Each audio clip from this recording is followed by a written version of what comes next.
Good afternoon all. Good afternoon, ma'am. Good afternoon, ma'am. Good afternoon. അപ്പൊ നമ്മള് എന്താ വെന്റിലേറ്ററിന്റെ ചാപ്റ്ററിലായിരുന്നു അല്ലേ? അത്യാവശ്യം കുഴപ്പമില്ലാത്തൊരു ചാപ്റ്റർ ആയതുകൊണ്ട് വലിയ കുഴപ്പമില്ലായിരുന്നു അല്ലേ? നിങ്ങൾക്ക് എങ്ങനെ വായിച്ചിട്ട് എങ്ങനെയുണ്ടായിരുന്നു?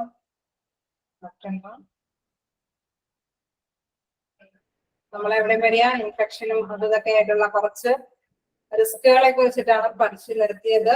എങ്ങനെയാ നിങ്ങൾക്ക് വായിച്ചിട്ട് എങ്ങനെയുണ്ടായിരുന്നു? മനസ്സിലായി പോകുന്നുണ്ടായിരുന്നോ?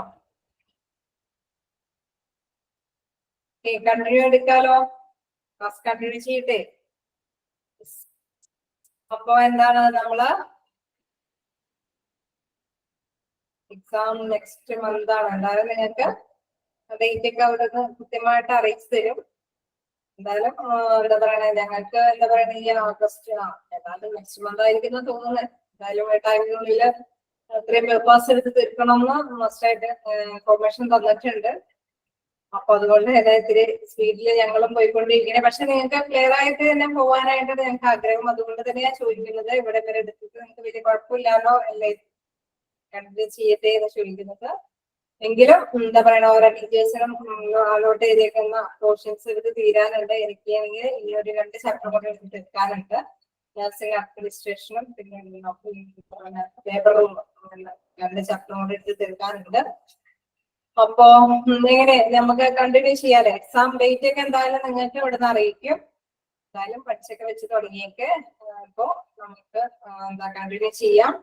എന്താണ് നമ്മളിവിടെ പറഞ്ഞു നിർത്തിയത് ഇതുമായി ബന്ധപ്പെട്ട് നമ്മള് പറഞ്ഞു നിർത്തിയത് എന്താന്ന് വെച്ച് കഴിഞ്ഞാൽ റിസ്ക് ബീയിങ് ഓൺ വെന്റിലേറ്റർ. അപ്പൊ വെന്റിലേറ്ററിന്റെ ഇത് ഉപയോഗിച്ച് നമ്മളെ ശ്വാസത്തിന്റെ ഓക്സിജന്റെ ഒക്കെ സപ്ലൈ ഒക്കെ ചെയ്തുകൊണ്ടിരിക്കുമ്പോൾ കുറച്ച് പ്രോബ്ലംസ് ഒക്കെ ഉണ്ടാവും. അത് കുറച്ച് കാര്യങ്ങളായിട്ട് നമ്മൾ എന്താ പറയുക വിവരിച്ച് പറഞ്ഞായിരുന്നു. ഇൻഫെക്ഷൻ വരാൻ സാധ്യതയുണ്ട്, ഇറിറ്റേഷൻ ഉണ്ടാവും, പിന്നെ വോക്കൽ കോഴ്സ് ഇഷ്യൂസ് ഒക്കെ ആണ് അല്ലെ. നമ്മുടെ ശ്വാസം നമുക്ക് സംസാരിക്കാനുള്ള ഒരു കപ്പാസിറ്റി ഒക്കെ പോകുന്നതിന്റെ ഇടയിൽ കൂടെയാണ് ഇത് ട്യൂബ് പോകുന്നത്. അപ്പൊ അതുമായി ബന്ധപ്പെട്ട പ്രോബ്ലംസ്, എഡിമ പോലെയുള്ള അസുഖങ്ങള്, ബ്ലഡ് ക്ലോട്ട്സ് അല്ലെ, നമുക്ക് മൂവ് ചെയ്യാൻ പറ്റില്ല.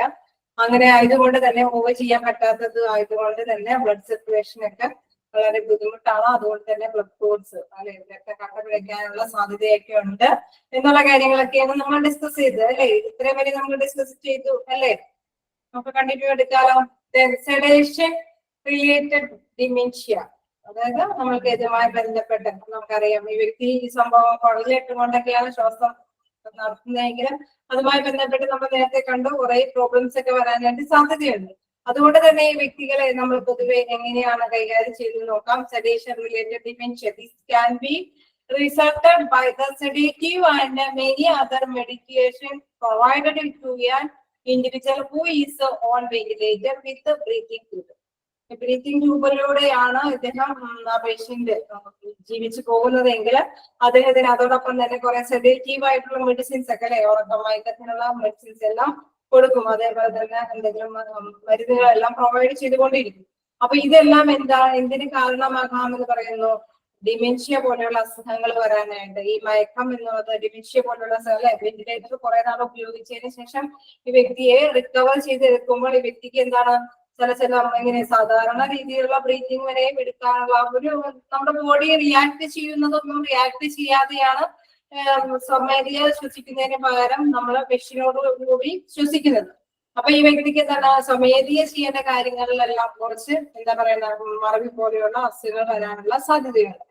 Then fluid overload, this can be caused by continuous infusions, drug toxicity and renal failure. അതായത് ഇതേമാതിരി തന്നെ ഇതിന് പറയുന്ന ഇൻഫ്യൂഷൻസ് ഡ്രഗ് എന്ന് പറയുന്നതും ഇതേമാതിരി തന്നെ മയക്കുന്ന മെഡിസിൻസ് ഒക്കെയാണ് ഉദ്ദേശിക്കുന്നത്. അപ്പൊ ഇത്തരത്തിലുള്ള മെഡിസിൻസ് എല്ലാം കണ്ടിന്യൂസ് ആയിട്ടൊക്കെ കൊടുക്കുമ്പോൾ എന്ത് സംഭവം എന്ന് വെച്ച് കഴിഞ്ഞാൽ അവിടെ നമുക്ക് സ്വമേധയ ഒരു നമ്മുടെ ശരീരത്തിൽ എന്താ പറയാ നമ്മുടെ ഉമിനീരും സംഭവങ്ങൾ കുറച്ച് ഫ്ലൂയിഡ്സ് ഒക്കെ വരാൻ സാധ്യതയുണ്ടോ. ഒപ്പം തന്നെ മറ്റ് ഫ്ലൂയിഡ്സിൽ നമുക്ക് കൃത്യമായിട്ട് ഒമിറ്റ് ചെയ്ത് കളയാനോ അല്ലെങ്കിൽ നമുക്ക് കഫ് ചെയ്ത് ചുമച്ചെടുക്കാനോ അങ്ങനെ സാധിക്കില്ല. അപ്പൊ അതൊക്കെ എന്താ നിറഞ്ഞു വരാനായിട്ട് സാധ്യത കൂടുതലാണ്. അതാണ് ഫ്ലൂയിഡ് ഓവർലോഡ് ആകുന്നു എന്നുള്ള അവസ്ഥ വരുന്നത്. Okay, lung injury. എന്തൊക്കെ ലങ് ഇഞ്ചുറി ആണെന്ന് നമുക്ക് നോക്കാം. Ventilator can cos lung damage. നമ്മുടെ ലങ്സുകൾക്കൊക്കെ ഡാമേജ് വരാനായിട്ട് സാധ്യതയുണ്ട്. This can occur four several reasons. ഇതൊക്കെ വരാനുള്ള സാധ്യത എന്ന് പറയുന്നത് കുറെ കാരണങ്ങൾ കൊണ്ടാണ്. നമുക്കറിയാം, ഒരു ട്യൂബാണ് അല്ലെ നമ്മൾ സാധാരണ ശ്വസിക്കുന്നതിന് പകരം ഒരു ട്യൂബിന്റെ പ്രൊട്ടക്ഷൻ, എന്താ പറയുക, അസിസ്റ്റന്റോട് കൂടിയിട്ടാണ് നമ്മുടെ ശ്വാസം നിലനിർത്തുന്നത്. അപ്പൊ അങ്ങനെ വരുമ്പോൾ എന്താണ്, ഇത് കൂടുതൽ റീസൺസിന് കാരണമാകും. നോക്കാം, air pressure in the lungs going beyond A normal limit. നമുക്ക് സാധാരണയായിട്ട് നമ്മൾ ശ്വാസം എടുക്കുമ്പോഴൊക്കെ നമുക്കറിയാം, ഒരു ശ്വാസം എടുക്കണമെങ്കിൽ ശ്വാസകോശത്തെ വികസിക്കുകയും ചുരുങ്ങുകയൊക്കെ ചെയ്യേണ്ട ഒരു അവസ്ഥ വരുന്നുണ്ട്. പക്ഷെ ഇതിൽ തന്നെ പമ്പ് ചെയ്യുകയും ചെയ്ത് നാച്ചുറലി പമ്പിന്റെ അവസ്ഥ എന്ന് പറയുന്നത് ലങ്സിനൊക്കെ എന്താണ്, നോർമലിൽ നിന്ന് വ്യത്യസ്തമായിട്ട് എയർ പ്രഷർ കൊടുക്കുമ്പോൾ അതിനുള്ള വികാസങ്ങളൊക്കെ വരാനായിട്ട് സാധ്യതയുണ്ട്. Air seep in to the space between the lungs and chest wall. അതായത് എയറിന്റെ ഒഴുക്ക്, സീപ്പ് എന്ന് വെച്ച് കഴിഞ്ഞാൽ ഒഴുക്ക് എന്നാണ് ഉദ്ദേശിക്കുന്നത്. ഇത് മെഷീനോടുകൂടി പമ്പ് ചെയ്യുമ്പോഴാണ് ഇതിന്റെ ആ ഒരു ഒഴുക്ക് എന്ന് പറയുന്നത് എവിടേക്കൊക്കെ പോകാമോ അവിടേക്കൊക്കെ വായു പോകും എന്ന് പറയും. എന്ന് പറഞ്ഞാൽ മാത്രമേ തന്നെ ഈ air seep in to space between the lungs and the chest wall അങ്ങനെയൊക്കെ വരുമ്പോൾ അങ്ങനെയൊക്കെ ഒഴുകി പോകുന്നതോടൊപ്പം ഈ വായുകള് അങ്ങനെ കൂടുതലായിട്ടുള്ള പോകുന്നതിനേക്കാൾ അപ്പുറം ഒഴുകി പോകുന്നത് കൊണ്ട് എന്താണ്, ഈ ന്യൂമോതോറാക്സ് അങ്ങനത്തെ പോലെയുള്ള ആ ഒരു അസ്വസ്ഥതയ്ക്ക് കാരണമാകും എന്നുള്ളതാണ്. Oxygen toxicity, to much oxygen in the lungs. അതായത് അതിൽ പറയുന്ന കാര്യം എന്താണെന്ന് വെച്ച് കഴിഞ്ഞാൽ, ഓക്സിജൻ നമുക്ക് എടുക്കേണ്ട ഒരു ഓക്സിജന്റെ അളവുണ്ട്, അതിൽ അപ്പുറം ഓക്സിജനും എന്താണ് ഇതിൽ സ്റ്റോർ ചെയ്ത് വെക്കുകയാണ് ശരിക്കും പറഞ്ഞു കഴിഞ്ഞാൽ നമ്മുടെ ശ്വാസനാളത്തിലൊക്കെ. അപ്പൊ അതാണ് പറയുന്നത് ഓക്സിജൻ ടോക്സിറ്റി. അതിന് ക്ലിയർ ആയിട്ട് ഒരു ബ്രാക്കറ്റിൽ പ്രത്യേകമായിട്ട് എടുത്ത് പറയുന്നുണ്ട്. Too much oxygen in the lungs, ലങ്സിലേക്ക് താങ്ങുന്നതിനേക്കാൾ കൂടുതൽ ഓക്സിജൻ ഉണ്ടാകുന്ന ഒരവസ്ഥ, അതും ഒരു കാരണമായിട്ട് വരുന്നുണ്ടായിരുന്നത്. ഇതെല്ലാം എന്താണ്, ലങ് ഇഞ്ചുറി. കൂടുതൽ അവസ്ഥ നമുക്കറിയാം, ഇത് വികസിക്കും തോറും അവിടേക്ക് ഡാമേജ് വരാൻ സാധ്യതയാണ് അല്ലെ. ഇത് പമ്പ് ചെയ്ത് കൊടുക്കുകയാണ്. നമ്മളുടെ സാധാരണ നോർമലി ഒരു വ്യക്തി ശ്വസിക്കുന്നതിൽ നിന്ന് വ്യത്യസ്തമായിട്ട് മെഷീൻ പമ്പ് ചെയ്ത് കൊടുക്കുമ്പോൾ എന്താണ്, ഇതെല്ലാം വികസിക്കുകയും അതിലൊക്കെ ഒഴുകി പോവുകയും അതേപോലെ തന്നെ ഓക്സിജന്റെക്കാൾ കൂടുതൽ കപ്പാസിറ്റി, കൂടുതൽ രീതിയിൽ ഇത് വികസിച്ച രീതിയിലായിരിക്കും ഈ ഓക്സിജനെ നിലനിർത്തുന്നത്. അപ്പൊ അങ്ങനെയൊക്കെ വരുമ്പോൾ ലങ് ഇഞ്ചുറീസ് വരാനായിട്ട് സാധ്യത ഉണ്ട് എന്നുള്ളതാണ്. ഓക്കെ, ക്ലിയർ അല്ലേ? ഇനി വീണ്ടും പറയുന്നത് എന്താണെന്ന് വെച്ച് കഴിഞ്ഞാൽ, who attends to the patient on a mechanical ventilator. നമുക്കറിയാം ആരെങ്കിലൊക്കെയാണ് അല്ലെ, ഡോക്ടേഴ്സ് ആരെങ്കിലൊക്കെ ആയിരിക്കും നിർദ്ദേശിക്കുന്നത് എന്താ, വെന്റിലേറ്റർ യൂസ് ചെയ്യുന്നുണ്ടല്ലോ. സാധാരണ പേഷ്യന്റിന് സ്വമേധയാ ശ്വസിക്കാനായിട്ട് അല്ലെങ്കിൽ കാർബൺ ഡയോക്സൈഡ് പുറന്തള്ളാനായിട്ട് സാധിക്കാത്ത അവസ്ഥ വരുമ്പോഴാണ് ഇങ്ങനെ വെന്റിലേറ്ററിന്റെ സഹായങ്ങൾ തേടേണ്ടി വരുന്നത്. അപ്പൊ അതുകൊണ്ട് തന്നെ ഇത് ആരൊക്കെ കെയർ ആയിട്ട് നമ്മൾ ശ്രദ്ധിക്കേണ്ട, ഈ വെന്റിലേറ്റർ ഉപയോഗിക്കുമ്പോൾ ആരൊക്കെ അവരുടെയൊക്കെ സംരക്ഷണം ആവശ്യമാണെന്നുള്ള കാര്യമാണ് പറയുന്നത്. The patients who are mechanically ventilated, care providers like physicians, anesthesists, pulmonology specialist, physiotherapist or respiratory therapist and nurses are liable to take care of them. അതായത് നമുക്കറിയാം, ഒരു വെന്റിലേറ്റർ മെഷീന്റെ സഹായത്തോടു കൂടിയാണ് ഈ രോഗി ജീവിച്ചു പോകുന്നതെങ്കിൽ അപ്പൊ അത് അവിടെ ഒരുപാട് വ്യക്തികളുടെ ഡ്യൂട്ടിയും കൂടി വരുന്നുണ്ട്. നമുക്കറിയാം, ഒരു വശത്തേക്കൊന്നും ശരിയാകാൻ സാധിക്കില്ലാത്തത് കൊണ്ട് അവരുടെ ബ്ലഡ് സർക്കുലേഷൻ ഒക്കെ ശരിയായി പോകുന്നതിന് എന്താണ് നമുക്കറിയാം, ഫിസിയോതെറാപ്പിസ്റ്റ് പോലുള്ള വ്യക്തികളൊക്കെ വന്ന് തിരിച്ച് അല്ലെങ്കിൽ അവരെ എന്താ പറയാ മസാജ് ചെയ്ത് ആ വശത്തേക്കുള്ള രക്തോട്ടൊക്കെ ശരിയാക്കിക്കൊണ്ടിരിക്കും. അതൊരു ചെറിയ എക്സാമ്പിൾ ഞാൻ പറഞ്ഞതേ ഉള്ളൂ. അപ്പൊ എല്ലാ ഇത്തരത്തിലുള്ള ഇതിൽ പറയുന്ന എല്ലാ വ്യക്തികളും തന്നെ എടുത്തു നോക്കിയാൽ എന്താണ്, ഫിസിഷ്യൻസ്, ഡോക്ടേഴ്സ് ആണെങ്കിലും ഡോക്ടേഴ്സിന് അറിയാം ഈ വെന്റിലേഷന്റെ സഹായത്തോടു കൂടിയാണ് വ്യക്തിയെ ശ്വസിക്കുന്നതെങ്കിൽ അതുമായി ബന്ധപ്പെട്ട എന്തൊക്കെ രോഗങ്ങൾ വരാനായിട്ടുള്ള സാധ്യതയുണ്ട്. അപ്പൊ അതിനെല്ലാം കെയർഫുൾ ആയിട്ട് കൈകാര്യം ചെയ്യേണ്ടതായിട്ട് വരും. ഞാൻ അനസ്തീഷ്യസ്റ്റ് അദ്ദേഹത്തിനും അറിയാം അല്ലെ, ഇത്രയും നമുക്കറിയാം നമ്മൾ ഓപ്പറേഷൻ നടത്തുന്ന ടൈമിൽ അല്ലെങ്കിൽ ഡ്യൂറിന്റെ ടൈമിലും അതിനുശേഷം റിക്കവറി ചെയ്യുന്ന കുറച്ച് ടൈമിനുള്ളിലും എന്താണ് നമ്മൾ വെന്റിലേറ്റർ മെഷീൻ യൂസ് ചെയ്യേണ്ടതായിട്ട് വരുന്നത്. അപ്പൊ അനസ്തീഷ്യക്ക് അറിയാം ഇനി ഇപ്പൊ ഈ വ്യക്തിക്ക് വേണ്ടി വരില്ല അല്ലെങ്കിൽ ഇനി തുടങ്ങി വേണ്ടി വരും. അത് ആ ഒരു നിർദ്ദേശം വെക്കാനായിട്ട് എന്താണ് ഈ അനസ്തീഷ്യസ്റ്റിന് സാധിക്കും. അപ്പൊ ഇദ്ദേഹം അതിന്റെ കെയർ ആയിരിക്കും, ഈ വ്യക്തിക്ക് ഇനി വേണോ, ഇത് നിലനിർത്തി കൊണ്ടുപോകണോ, അങ്ങനെയുള്ള ഡിസിഷൻ എടുക്കാനായിട്ടും അത് കെയർ ചെയ്യേണ്ട ഒരു വ്യക്തി തന്നെയാണെന്ന് പറയുന്നു. പൾമണോളറി സ്പെഷ്യലിസ്റ്റ്, നമുക്കറിയാം ശ്വാസകോശവുമായി ബന്ധപ്പെട്ട സ്പെഷ്യലിസ്റ്റ് പേഴ്സൺസ് ആണ്. അത് അതിൽ മാത്രം ബന്ധപ്പെട്ട സ്പെഷ്യലിസ്റ്റ് ആയിട്ടുള്ള കോഴ്സൊക്കെ ക്യാച്ച് ചെയ്തിരിക്കുന്ന വ്യക്തികളാണ്. അപ്പൊ അവർക്കും എന്താണ് ഈ വെന്റിലേറ്ററുമായി ബന്ധപ്പെട്ട കാര്യങ്ങളൊക്കെ ചെയ്യുമ്പോൾ ഈ വ്യക്തികളെ സംരക്ഷിക്കാനായിട്ടുള്ള ഉത്തരവാദിത്വമുണ്ട്. ഫിസിയോതെറാപ്പിസ്റ്റ് ഞാൻ നേരത്തെ പറഞ്ഞു, അവര് മൂവ് ചെയ്യാനൊക്കെ ആയിട്ട് ബുദ്ധിമുട്ടാണ്. അപ്പൊ ഇവരുടെ സേവനം അവിടെ ആവശ്യമായിട്ട് വരും. റെസ്പിറേറ്ററി തെറാപ്പിസ്റ്റ്, റെസ്പിറേറ്ററി ആയിട്ടുള്ള തെറാപ്പിസ്റ്റുകൾ, അതായത് നമ്മള് ചില എക്സസൈസുകളൊക്കെ നമുക്കറിയാം, വെന്റിലേറ്ററിൽ പോയ വ്യക്തികൾ ചിലപ്പോൾ റിക്കവർ ചെയ്ത് നാച്ചുറലി നല്ല ബോഡി ലാംഗ്വേജ് ആയിട്ട് തന്നെ അവര് വീണ്ടും എന്താ പറയുക ആരോഗ്യത്തോടു കൂടിയിട്ട് ജീവിക്കുന്നുണ്ട്. അപ്പൊ അവർക്ക് എന്താണ് ഈ വെന്റിലേറ്ററിലെ സഹായത്തിലൊക്കെ ചെയ്ത് കഴിഞ്ഞ് കഴിഞ്ഞാൽ വീണ്ടും ഇത്തരത്തിലുള്ള സ്പെഷ്യലിസ്റ്റിന്റെയോ അല്ലെങ്കിൽ തെറാപ്പിസ്റ്റിന്റെയും ഒക്കെ സംരക്ഷണത്തിലൂടെയാണ് അവർ വീണ്ടും റിക്കവർ ചെയ്ത് വരുന്നത്. അവരുടെ ആ ഒരു ഇന്നത്തെ മെച്ചപ്പെട്ട നിലവിലേക്ക് വരുന്നത്. അപ്പൊ അതാണ് പറയുന്നത് റെസ്പിറേറ്ററി തെറാപ്പിസ്റ്റുകൾ and nurses are liable to take care of them. അതേമാതിരി നഴ്സുമാര് അല്ലെ, നഴ്സുമാര് കൂടുതൽ നമുക്കറിയാം ഒക്കെ വരെ അവരാണ് മിക്കവാറും ഈ രോഗികളുടെ ഒപ്പം ഉണ്ടായിരിക്കും. അപ്പൊ അവരും എന്താണ് ഈ വ്യക്തികളെ വെന്റിലേറ്ററിന്റെ സഹായത്തോട് കൂടിയിട്ട് ശ്വാസം എടുക്കുന്ന വ്യക്തികളെ കെയർ ചെയ്യേണ്ട പേഴ്സൺ തന്നെയാണ്. ഇനി വീണ്ടും പറയുന്നു, the administration must make sure. എന്തൊക്കെ അഡ്മിനിസ്ട്രേഷൻസ് നമ്മൾ ഷുവറായിട്ട് ഇതിൽ കൈകാര്യം ചെയ്തിരിക്കണം എന്നുള്ളതാണ്. അതിൽ ഫസ്റ്റ് വൺ പറയുന്നത് the preventive maintenance of equipment to be എടുക്കാൻ പീരിയോഡിക്കലി. നമുക്കറിയാം വെന്റിലേറ്ററിന്റെ മെഷീന്റെ സഹായത്തോട് കൂടിയാണ് ഇതെല്ലാം കൈകാര്യം ചെയ്യണമെങ്കിൽ അതിൽ എന്തെങ്കിലും ഈ മെഷീൻ വഴി സാധാരണ ശ്വാസത്തിൽ നിന്ന് വ്യത്യസ്തമായിട്ടൊരു ഒരു സപ്പോർട്ടോട് കൂടിയിട്ടാണ് ഈ പേഷ്യന്റ് ശ്വാസം എടുക്കുന്നത്. അപ്പൊ ആ മെഷീൻ എന്തെങ്കിലും പ്രോബ്ലംസ് വന്നാൽ കൃത്യമായി തന്നെ മെയിൻറ്റെയിൻ ചെയ്യേണ്ടത് മസ്റ്റായ ഒരു കാര്യമാണ്. അതുകൊണ്ടാണ് പറയുന്നത് അഡ്മിനിസ്ട്രേഷൻ മസ്റ്റ് മേക്ക് ഷുവർ. അത് ഉറപ്പുവരുത്തേണ്ട കുറെ കാര്യങ്ങളാണ് അഡ്മിനിസ്ട്രേഷൻ. അതായത് അവരുടെ ഭരണത്തിൽ ഈ വെന്റിലേറ്റർ ഉപയോഗിക്കുന്നുണ്ട് എങ്കിൽ പറയുന്ന ഈ കാര്യങ്ങളെല്ലാം മസ്റ്റായിട്ട് ഉറപ്പുവരുത്തേണ്ട കാര്യം എന്ന് പറയുന്നത് ഫസ്റ്റ് വൺ പറയുന്നു maintenance of equipment to be done periodically. അത് ഡെയിലി പീരിയോഡിക്കലായിട്ട് ചിലപ്പോൾ ദിവസേന അത് നന്നായി തന്നെ വർക്ക് ചെയ്യുന്നുണ്ടെന്ന് ഉറപ്പുവരുത്തണം. Then obtainly of well-trained staff in care of patients in ventilator. Ventilator ഉപയോഗിക്കുന്നതിന് വേണ്ടിയിട്ട് ട്രെയിൻഡ് ആയിട്ടുള്ള സ്റ്റാഫുകൾ തന്നെ അത് ഉപയോഗിക്കാനായിട്ട് ശ്രമിക്കണം. Then strict protocol the care of ventilator patients. നമുക്കറിയാം ഒരു വെന്റിലേറ്റർ ഉപയോഗിക്കുന്ന ഓടി ചെന്നുകൊണ്ട് നമുക്കൊരു ശ്വാസം എടുക്കാൻ ബുദ്ധിമുട്ടാണെങ്കിൽ ഓടി ചെന്നുകൊണ്ട് വെന്റിലേറ്റർ മെഷീൻ കൊടുക്കുകയാണ് ചെയ്യാറല്ല. അതിന് കൃത്യമായിട്ട് ഒരു പ്രോട്ടോകോൾ അനുസരിച്ചിട്ടാണ് പേഷ്യന്റിനെ വെന്റിലേറ്ററിന്റെ സൗകര്യത്തിലേക്ക് എത്തിക്കുന്നത്.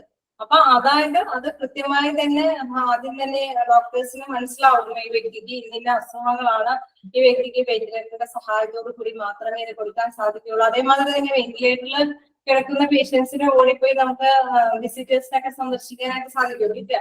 അവർക്ക് ഇന്ന ടൈം ഉണ്ട്, ഒരു പ്രോട്ടോകോൾ ഉണ്ട്, നിയമത്തിന്റെ ആ ഒരു ഇതനുസരിച്ച് മാത്രമേ ആ വ്യക്തിയെ നമുക്ക് കൈകാര്യം ചെയ്യാനായിട്ട് സാധിക്കുകയുള്ളൂ.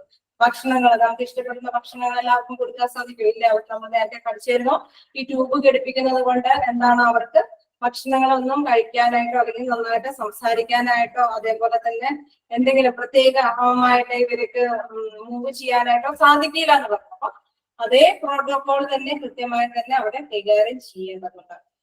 ലാസ്റ്റ് പോയിന്റ് പറയുന്നു sufficient resources should be available. Sufficient ആയിട്ടുള്ള റിസോഴ്സസ് അവിടെ അവൈലബിൾ ആയിരിക്കണം. അതായത് നമുക്കറിയാം വെന്റിലേറ്ററിന്റെ സഹായം എന്ന് പറയുന്നത് രണ്ട് രീതിയിൽ ഉപയോഗിക്കാം അല്ലെ. മാസ്ക് നമുക്ക് അനുയോജ്യമായ മാസ്ക് ഉപയോഗിക്കാം.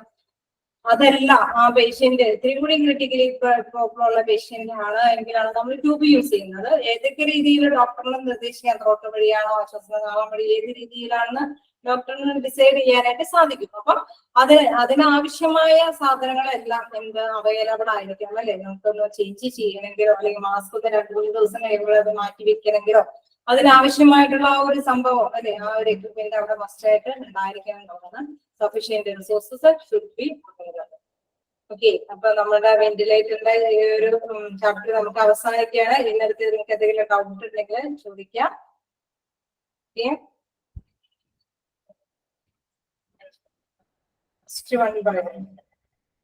the preventive maintenance of equipment to be done periodically. അതായത് നമ്മൾക്ക് ഇതിന്റെ ആ ഒരു ഞാൻ നേരത്തെ പറഞ്ഞു, അതായത് നമ്മളുടെ എക്യുപ്മെന്റ് നമ്മൾ എന്തെങ്കിലും മെഷീൻ ഉപയോഗിച്ചിട്ടാണല്ലോ അതിന്റെ ആ ഒരു ഉപകരണം ആവശ്യമാണ് എന്ത് കൈകാര്യം ചെയ്യുന്നത്. അപ്പൊ അതിന്റെ എന്തെങ്കിലും മുൻകരുതലുകൾ ആവശ്യമുണ്ടെങ്കിൽ അത് കൃത്യമായി തന്നെ അത് പീരിയോഡിക്കലി തന്നെ അത് കൈകാര്യം ചെയ്യും. ഇപ്പൊ എന്തെങ്കിലും ചേഞ്ചസ്, ഇപ്പൊ നേരത്തെ പറഞ്ഞ മാസ്ക് വേണം അല്ലെങ്കിൽ ട്യൂബ് വേണം, അതിങ്ങനെ ഇടയ്ക്ക് ചേഞ്ച് ചെയ്യേണ്ടതുണ്ട്. അപ്പൊ അതിന് മുൻകരുതലായിട്ട് എന്തെങ്കിലുമൊക്കെ ചെയ്യേണ്ടതുണ്ടെങ്കിൽ അത് മെയിൻറ്റെയിൻ ചെയ്ത് എപ്പോഴും പീരിയോഡിക്കലി എങ്കിലും അത് മെയിൻറ്റെയിൻ ചെയ്ത് കൊണ്ടുപോകണം എന്നുള്ളതാണ്.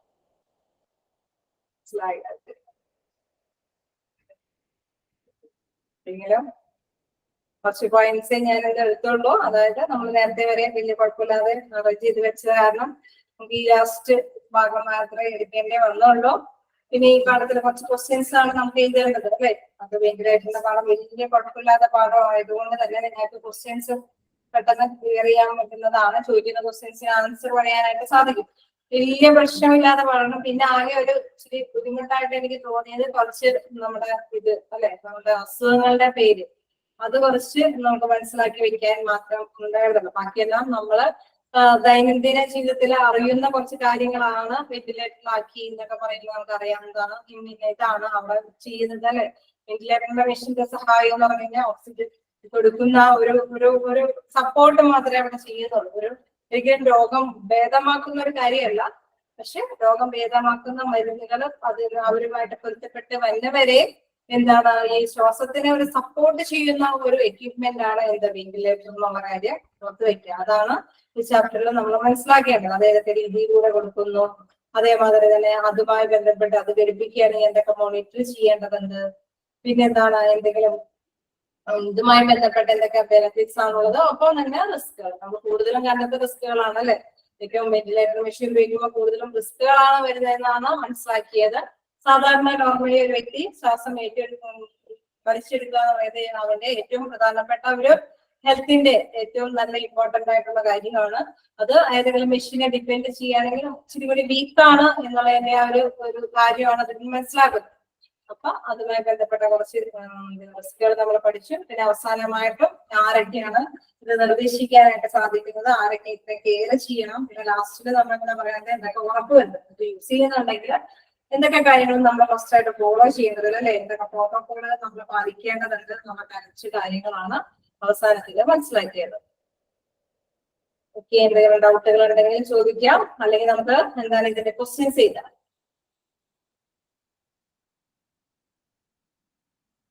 ഇതിലായിട്ടുള്ള ക്വസ്റ്റ്യൻസ് ചെയ്താൽ ഓക്കെ ആണെങ്കിൽ ഞാൻ പറയാം. Okay, first question. നമുക്ക് ക്വസ്റ്റ്യൻസ് എല്ലാം ഈസിയാണ്, അതുകൊണ്ട് തന്നെ നിങ്ങൾക്ക് വലിയ കുഴപ്പമില്ലാതെ എഴുതാമെന്ന് ആഗ്രഹമുള്ള ഒരു ഉദ്ദേശം. അതായത് ക്വസ്റ്റ്യൻ കേട്ടിട്ട് നോക്കാം. ഇന്ന് 2 ക്വസ്റ്റ്യൻസ് ആണ് എനിക്ക് ഇത്തിരി ഇതായിട്ട് തോന്നിയുള്ളൂ. ബാക്കിയൊക്കെ നിങ്ങൾക്ക് ആൻസർ ചെയ്യാൻ പറ്റുന്നതാണ്. നോക്കാം. What is the primary function of a ventilator? What is the primary function of a ventilator?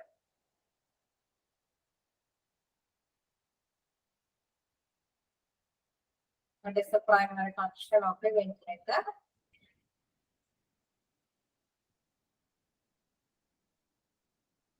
Answer എന്താണ്? ഒരു ഫംഗ്ഷൻ, അതിന്റെ വെന്റിലേറ്ററിന്റെ ഫംഗ്ഷൻ എന്ന് പറയുന്നത് എന്താണ്? നമ്മൾ ഒന്ന് സപ്പോർട്ട് ചെയ്യുന്നുള്ളൂ അല്ലെ. To assist or control breathing. ഒന്നുകൂടെ, what is the primary function of a ventilator?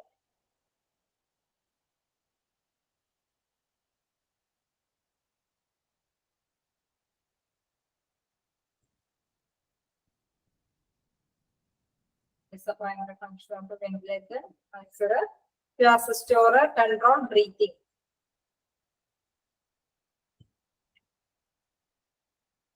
Then second question നോക്കാം. What is the പറ്റുവാണെങ്കിൽ നഴ്സിംഗ് അഡ്മിനിസ്ട്രേഷൻ ഒന്ന് തുടങ്ങി വെക്കണം എന്നുണ്ട്. പുതിയൊരു ചാപ്റ്റർ ആണ്, അപ്പൊ അതിന് ഞാൻ എടുത്തിട്ടിട്ടുണ്ട് നിങ്ങൾക്ക് ഇതില്.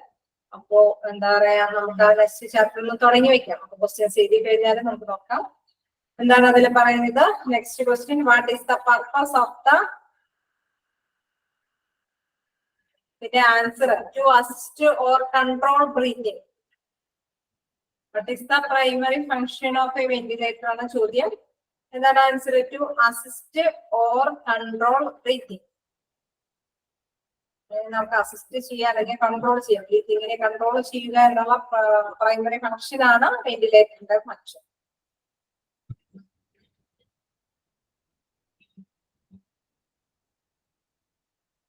Okay, അടുത്ത question, what is the purpose of the What is the purpose of the നമ്മളെ ക്വസ്റ്റ്യനിൽ എപ്പോഴും അല്ലെങ്കിൽ ആ ഒരു പീഡിയത്തിൽ നമ്മൾ പറഞ്ഞൊരു കാര്യമാണ് ഇൻ ആൻഡ് ഔട്ട് അല്ലെ, ബ്രീത്തിങ്ങുമായി ബന്ധപ്പെട്ട് ഇൻ ആൻഡ് ഔട്ട് എന്നുള്ള ഒരു കാര്യം നമ്മൾ പറയാം. അതായത് ഓക്സിജൻ എടുക്കുകയും കാർബൺ ഡയോക്സൈഡ് പുറത്ത് വിടുകയും ചെയ്യുന്ന അത് വേറൊരു രീതിയിലാണ് ചോദിക്കുകയാണെങ്കിൽ നിങ്ങൾ മനസ്സിലാക്കാതിരിക്കേണ്ട. അതുകൊണ്ടാണ് ഞാൻ ചോദിക്കുന്നത് what is the purpose of the inspiratory. Inspiratory എന്ന് വെച്ചാൽ ഉള്ളിലേക്ക് അല്ലെ, inspiratory INSPIRATORY inspiratory. What is the purpose of the inspiratory?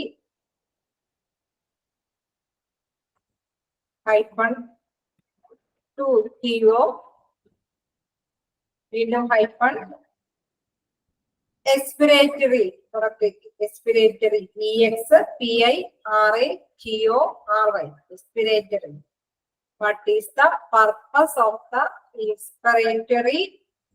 -2 TO വീണ്ടും expiratory ratio RATI.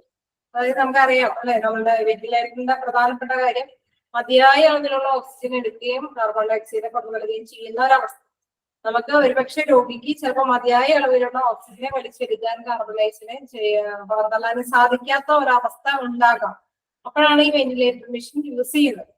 അപ്പൊ ആ റേഷ്യോ ആണ് ഇവിടെ ചോദിക്കുന്ന ചോദ്യം. What is the purpose of the inspiratory to expiratory ratio? എന്തിനു വേണ്ടിയിട്ട് അതങ്ങനെ ചെയ്യുന്നത്? To balance breathing phase. Answer to balance breathing phase. നമ്മൾ നേരത്തെ പറഞ്ഞ മാതിരി തന്നെ കൺട്രോൾ അല്ലെ, അസിസ്റ്റ് അതൊക്കെ ചെയ്യുക. എന്തിനു വേണ്ടിയിട്ട് അത്? To balance breathing phase. നമുക്കറിയാം ഈ ഓക്സിജന്റെയും കാർബൺ ഡയോക്സൈഡിന്റെയും അളവ് ബാലൻസ് ചെയ്യും. അപ്പൊ അതാണ് പറയുന്നത് to balance breathing phase. Phase എന്ന് പറഞ്ഞാൽ PHASES phases. To balance breathing faces.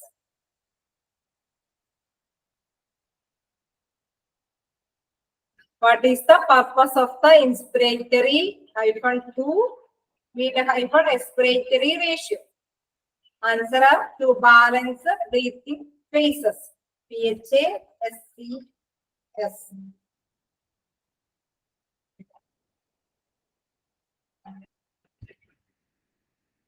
നമുക്ക് അറിയാവുന്ന ഒരു ക്വസ്റ്റ്യൻ തന്നെയാണ്, പക്ഷെ നമ്മളൊന്ന് ശ്രദ്ധിക്കേണ്ട ഒരു കാര്യം എന്ന് വെച്ച് നോക്കാം. What are the health conditions that may require ventilator? നമുക്കറിയാവുന്ന ഒരു ക്വസ്റ്റ്യൻ ആണ്. What are the health conditions? What are the health conditions?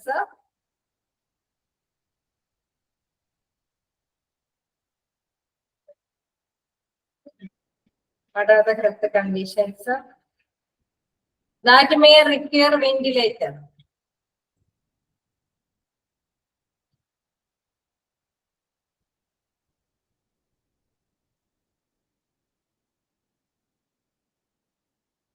That may require the ventilator. What are the health conditions that may require a ventilator? Options finally, what are the health conditions that may require a ventilator? Options option number A, COPD. Option number A, COPD. Option number B, ARDS. Option number B, ARDS.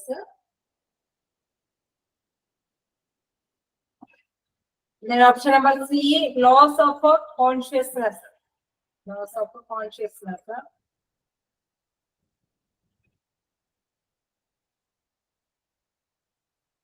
Then option number D, above all.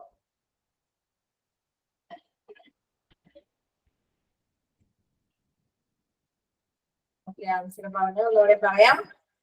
ഇവിടെ എന്താ പറയുന്നത് what are the health conditions that may require ventilator. അതിൽ പറയുന്നതാണ് option number A പറയുന്നു COPD, option number B പറയുന്നു ARDS, then option number C പറയുന്നു loss of consciousness.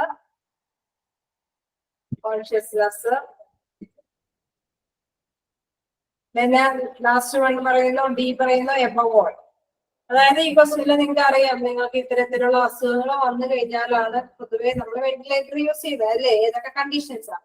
അപ്പൊ നിങ്ങൾക്ക് തന്നിരിക്കുന്നതിൽ ഇങ്ങനെ എന്താ പറയുക ഡീറ്റെയിൽ ആയിട്ട് തന്നിട്ടില്ല, നമുക്ക് ഷോർട്ട് ഫോം തന്നിട്ടില്ല. ഈ COPD എന്ന് വെച്ചിട്ടുണ്ടെങ്കിൽ ക്രോണിക് ഒബ്സ്ട്രക്റ്റീവ് പൾമണറി ഡിസീസ്, അതേമാതിരി തന്നെ ARDS എന്ന് വെച്ചാൽ അക്യൂട്ട് റെസ്പിറേറ്ററി ഡിസ്ട്രസ് സിൻഡ്രോം. ഇത് നമ്മൾ പഠിച്ചു പോയതാണ്. പക്ഷെ ഇങ്ങനെ ഒരു ഓപ്ഷൻ തരുമ്പോൾ നമുക്ക് ആകെ കൺഫ്യൂഷൻ ആവും. അപ്പൊ നമ്മൾ ഇതിന്റെ അസുഖങ്ങളാവോ, ഇതിന് വേഗമാവോ എന്നുള്ളത് നോക്കും. അപ്പൊ അതുകൊണ്ട് നിങ്ങൾ നോക്കാം, ഇതെല്ലാം എന്താണ് ഇതിന്റെ അണ്ടറിൽ വരുന്ന കാര്യമാണ്. അതുകൊണ്ട് തന്നെ നമ്മൾ എന്താ പറയുന്നത്, സി പറയുന്നത് ലോസ് ഓഫ് കോൺഷ്യസ്നസ്, CONSCIOUSNESS, ബോധാവസ്ഥ അല്ല പോകുന്നത് അല്ലെ, ബോധാവസ്ഥയിലേക്ക് പോകുന്ന ഒരു ടൈം. ആ ടൈമിലേക്കൊക്കെയാണ് നമ്മൾ വെന്റിലേറ്റർ യൂസ് ചെയ്യേണ്ടി വരുന്നത്. അപ്പൊ അതാണ് ഇവിടെ പറയുന്നത്. ARDS, COPD ഒക്കെ അതേപോലെ ലോസ് ഓഫ് കോൺഷ്യസ്നെസ്, ഇതെല്ലാം എന്താണ് ഇതിന്റെ കണ്ടീഷൻസ് ആണ്. What are the health conditions that may require ventilator, ventilator ആവശ്യമായി വരുന്ന കണ്ടീഷൻസ് ആണെന്നുള്ളത് പുറത്ത് വെച്ചേക്കാം. നമ്മളിങ്ങനെ ബ്രീഫ് ആയിട്ട് ചോദിച്ചാലും നമ്മൾ കൺഫ്യൂഷൻ ആവരുതെന്ന് ഓർത്തിട്ടാണ് ഈ ക്വസ്റ്റ്യൻ ഇട്ടത്. Okay, next question.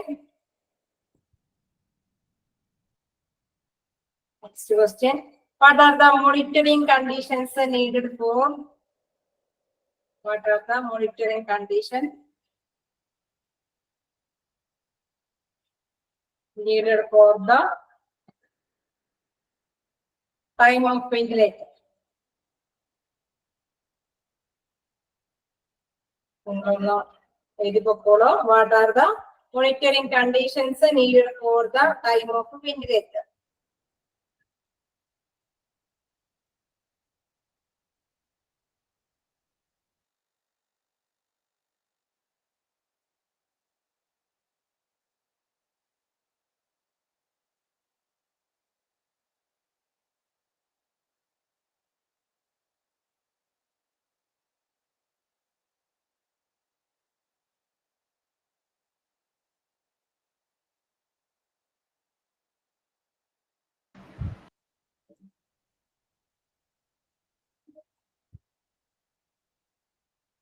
What are the monitoring conditions needed for the time of ventilator? എന്തൊക്കെ മോണിറ്ററിംഗ് കാര്യങ്ങളൊക്കെ ശ്രദ്ധിക്കേണ്ടതുണ്ട് എന്നുള്ളതാണ്. നമുക്കറിയാവുന്ന കാര്യം തന്നെയാണ്. എന്താണ് ബ്ലഡ് പ്രഷർ, ഹാർട്ട് റേറ്റ്, വേണമെങ്കിൽ എഴുതിയാൽ മതി. Blood pressure, heart rate, oxygen saturation, ഇതിൽ പെടുന്നതല്ലാണ് അല്ലെ. അപ്പൊ നമ്മൾ എന്താണ് അവസാനം ഡി ഓപ്ഷൻ വരെയാണ് അളത്തിയപ്പോ വേണമെങ്കിൽ എഴുതി പോവുക. A blood pressure, B heart rate, then C oxygen saturation. Oxygen saturation. Saturation is SATURATION.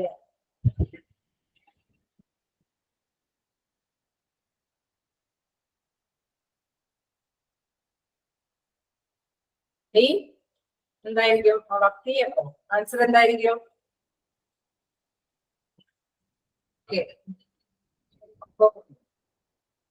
എഴുതിപ്പോയോ? നമുക്ക് കണ്ടിന്യൂ ചെയ്യാലോ. നിങ്ങൾക്ക് ആവശ്യമുണ്ടെങ്കിൽ ഇത് എഴുതാനും മതി കേട്ടോ. ഇത് സിമ്പിൾ ചാപ്റ്റർ ആയതുകൊണ്ട് ക്വസ്റ്റ്യൻസ് ഒത്തിരി ബുദ്ധിമുട്ടൊന്നും ഉള്ളതായിട്ട് തോന്നിയില്ല. നമുക്ക് നെക്സ്റ്റ് ക്വസ്റ്റ്യൻ നോക്കാം. What are the irritations feel for the fixing of a ventilator? നിങ്ങൾക്ക് അറിയാവുന്ന കാര്യം തന്നെയാണ്. ആവശ്യമുണ്ടെങ്കിൽ എഴുതിയാൽ മതി. What are the irritations feel for the fixing of a ventilator?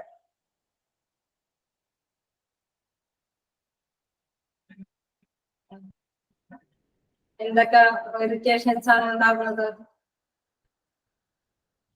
അത് പഠിപ്പിക്കുമ്പോൾ എന്താണ്? Cannot. Option number A cannot speak.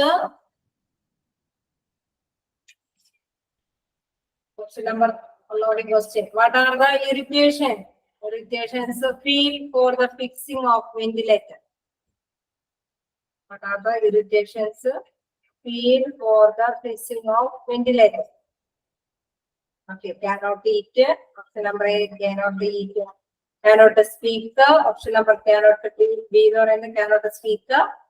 Then third one cannot move. അല്ലെ, നമുക്കറിയാം അത് വെന്റിലേറ്റർ പിടിപ്പിച്ചു കഴിഞ്ഞാല് സംസാരിക്കാൻ പറ്റില്ല, തിന്നാൻ പറ്റില്ല, ശരിക്കാൻ പറ്റില്ല അല്ലെ. cannot speak, cannot eat, cannot move. Option number D എന്തായിരിക്കും? അല്ലേ? ഇതെല്ലാം പറ്റില്ല. Then next question. What are the risks of being on ventilator? ഇതും അറിയാവുന്ന ക്വസ്റ്റ്യൻസ് ഒക്കെ തന്നെയാണ്. ഇതിൽ പ്രത്യേകിച്ച് ഇങ്ങനെ എടുത്ത് എന്താ പറയാ ഉള്ളിൽ നിന്നുള്ള കാര്യം ചോദിക്കാനില്ല, കാരണം അറിയാവുന്ന മേഖല ആയതുകൊണ്ട്. എന്താണ് what are the risk of being on ventilator? ഇതൊക്കെ വരാം.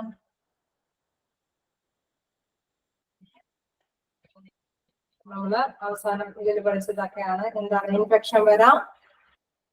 Number A all infection. ചോദ്യങ്ങൾ നോക്കാം. Risk of being on ventilators. Risk of being on ventilators. What are the risks of being on ventilator? Ventilator എന്തൊക്കെ risk വരാം? Infection, irritation, vocal course issues, pulmonary oedema, ഏത് വേണമെങ്കിലും വരാം. അതിന്റെ എന്താണ് option? നമുക്ക് എന്താ പറയുക, നമ്മുടെ ആൻസർ ആയതുകൊണ്ട് തന്നെ ഓപ്ഷൻ ഓഫ് ദി എബോവ് വരാം. അപ്പൊ ഏത് വേണമെങ്കിലും ഒരു ഓപ്ഷൻസ് വരാൻ സാധ്യതയുണ്ട്. എന്തിന്? റിസ്ക്, അതുമായി ബന്ധപ്പെട്ട്. അപ്പൊ ഹെഡ്ലൈൻ ഹെഡിങ്സ് ഒക്കെ പഠിച്ചു വെക്കാം. Infections, irritations, vocal course issues, pulmonary oedema, blood clots ഒക്കെ. എന്തായാലും നാലാമത്തെ ഓപ്ഷൻ ആയിട്ട് നമുക്ക് എന്ത് വരാം? Of the above.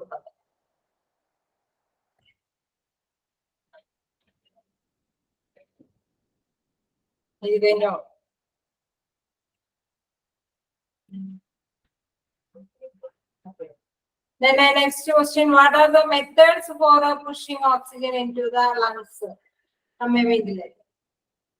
ആൻസർ എന്ന് പറയുമ്പോൾ നമ്മൾ നേരത്തെ പറയുന്നതാണ് infection, irritation. Option number A കൊടുക്കാം, ഇൻഫെക്ഷൻ കൊടുക്കാം. ബി ഇറിറ്റേഷൻ കൊടുക്കാം. C vocal cord issues. അതായത് റിസ്കുകളെല്ലാം തന്നെ ആ ഹെഡ്ലൈൻസ് ഹെഡിങ്സ് ഇതൊക്കെ പഠിച്ചു വെക്കേണ്ടതാണ്.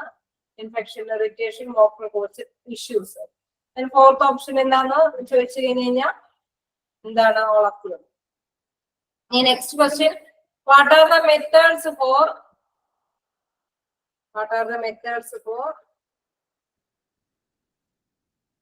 pushing oxygen into the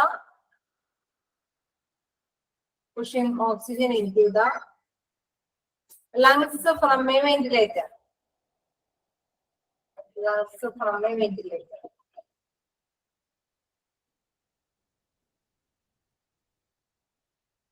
What are the methods for pushing oxygen into the lungs from a ventilator? ഏതൊക്കെ മെത്തേഡ്സ് യൂസ് ചെയ്യാൻ നമുക്കറിയാം. ഇതിന്റെ പ്രോബ്ലം ഇല്ലാത്ത പേഷ്യന്റ് ആണെങ്കിൽ നമുക്ക് എല്ലാവർക്കും ഫിറ്റഡ് മാസ്ക് ഫിറ്റ് ചെയ്യാം, വെന്റിലേറ്ററിന്റെ സഹായം. അതല്ലെങ്കിൽ എന്താണ്? ബ്രീത്തിങ് ട്യൂബ്, അല്ലെ? ഇച്ചിരി ക്രിട്ടിക്കൽ ആയിട്ടുള്ള പേഷ്യന്റ് ആണെങ്കിൽ breathing tube or fitted mask. Breathing tube or fitted mask.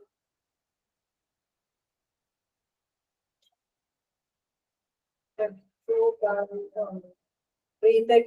and fitted mask.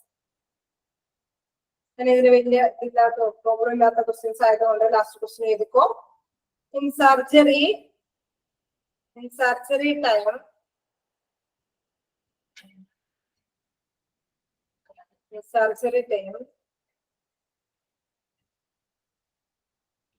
which period a ventilator machine using?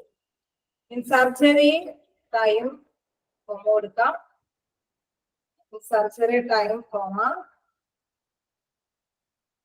which periods a ventilator machine using?